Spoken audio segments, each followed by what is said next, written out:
How to fix empty folders pinned to start in Windows 11.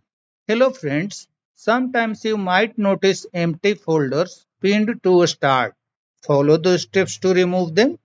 Launch the File Explorer and go to the video description. In the video description, you will find some paths. Copy the first path, paste into the File Explorer address bar and press enter. Over here, you find all the files and folders pinned to start. Find the empty folders or folder and delete them from here. In the same way, again go to the video description and copy this path,